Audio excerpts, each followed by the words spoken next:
I went on a camping trip with 5 of my friends including me. We keep on counting 6, I'm terrified. There were bright flashes of red in the sky. It's as if someone was waving around a flare light from space, faint but noticeable. We all made UFO jokes and laughed as we nailed our tents into the ground. I knew for sure that there were 5 of us. We have all been friends since early middle school and were celebrating our high school graduation with this getaway camping trip. The flashes of red must have stopped randomly as we made conversation while fixing up our tents. Dave managed to put his tent together the fastest and told us he was going to find some branches for the fire.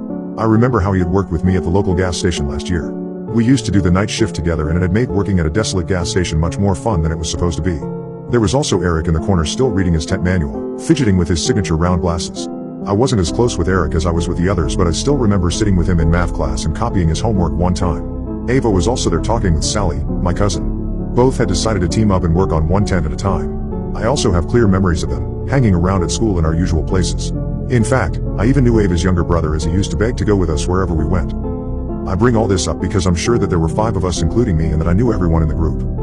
So Dave had went to get some branches as we pulled out some foldable chairs and set them up around the fire pit. I remember feeling uneasy as the sun set and darkness began to consume the forest. The shadows of trees elongated around us as the minutes ticked by. Eric went to get a flashlight from his bag while we wondered what was taking Dave so long. He appeared soon after, the harsh rustling sounds of the bushes signifying his return. We were all buried in our chairs at this point, covered by our jackets. The temperature had dropped quickly and a slight breeze was beginning to pick up. "Geez, you guys weren't even bothered to pull out a chair for me," Dave said as he arranged all the branches in the pit. We had set up 5 chairs around the fire. I tried to rationalize the situation, but no matter how hard I focused, my head felt like it was underwater. I had perfect clarity up until that moment, but when I tried to focus on why 5 chairs were occupied when Dave hadn't sat down yet, my head seemed to just stop working as if something was reaching in and pulling out my thoughts. Instinctually, I felt even more uneasy now, and I had placed why. The whole forest had gone dead silent. I looked around at the faces of the others and could tell that they had felt the same. Eric was fidgeting with his fingers, trying to scan around the group and spot the extra person, but it was futile. I scanned every face, each etched in worry and frowning in frustration except for. "It's all right, I'll get the chair myself," Dave said, breaking the silence and somewhat alleviating the tension. I got up and offered to help him. He looked into my eyes and nodded knowingly. We headed away from the fire pit towards the tents, but I kept my eyes glued on our group. "How many people are here?" I whispered to Dave as he looked around and realized that we had indeed only packed 5 chairs. In fact, every person had brought with them their own chair. They were heavy to carry and we wouldn't bring any extra needlessly. "There's 5, right?" "I mean, there's 5 chairs," Dave replied. His voice wavered as he spoke. "No, I just think maybe one of us forgot our chair," I said. My mind was struggling to address the issue head on and now sought to find rational excuses instead. I didn't quite feel in control of my thoughts. It felt like swimming in a dream, and if I tried to force myself to think about who the 6th person was, my head would begin to throb. "Yeah, that sounds about right actually," Dave said, relaxing and heading back to the group. When we walked back to the fire pit and circle of chairs, 2 chairs were empty. One for me and one for Dave. Everything was adding up now, even though we all agreed it wasn't before. Sally suggested we were all probably tired after the long hike to get here and probably just needed some sleep. She could have been right. We were all sleep deprived from waking up very early today to make it on time. Ava brought out the drinks. The whole 6-pack was emptied. We all moved closer to the crackling fire for warmth as we took sips from our cans and reminisced on memories of last year. Ava was in the middle of telling us about that one time she was home alone with weird things happening in her house when I got these sudden chills despite the pleasant warmth of the fire. What felt cozy and safe moments ago felt wrong now, all because I realized that there was a crucial detail I missed. "Who started the fire?" I asked, completely interrupting Ava in the middle of her story and breaking everyone else's immersion. Everyone looked momentarily annoyed until they realized they had no answer. Once again I scanned the faces staring back at me, all barely illuminated by the light from the fire, all familiar and pale from fear. "Wasn't it you, Dave?" Eric asked.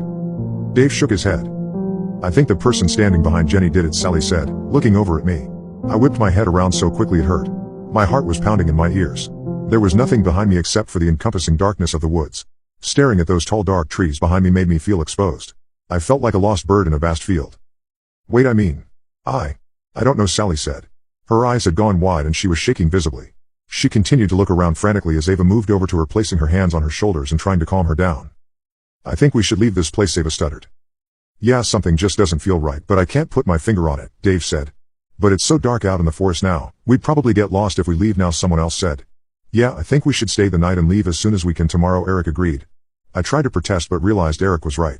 The woods harbored an oppressive darkness within which navigation would be near impossible. "Let's not sleep in our separate tents just to be safe," Sally said. We all agreed. We only brought 1-person tents with us, but we could squeeze 2 if we tried. That way no one would be alone at night. Following this conversation we all got up and made our pairs. I went with Dave and Sally like always went with Ava. Eric kept complaining that he didn't have a pair, but we reassured him he did. He wouldn't accept it.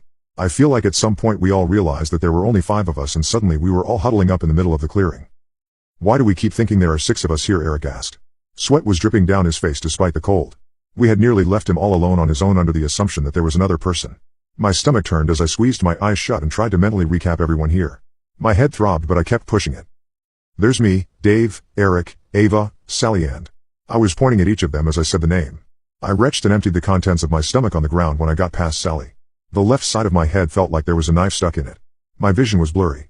Dave held me up to stop me from collapsing and we all wordlessly started to move towards the tents as someone put the fire out.